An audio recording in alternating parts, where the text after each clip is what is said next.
Hello everyone, welcome back to Login Helps.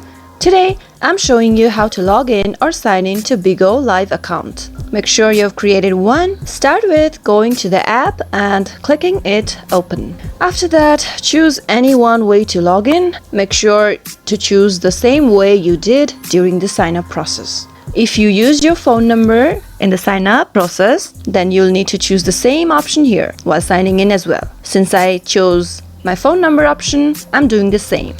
I'll choose the country code and type in my phone number.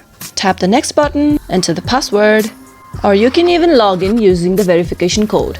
Tap on login and you are signed in. That is all you need to do in order to sign in to your Bigo Live account. It is super quick and easy. Thank you so much for watching till the end. If you liked the video, don't forget to give it a thumbs up, subscribe to our channel for more updates, press the bell icon for instant notification whenever we post a new video.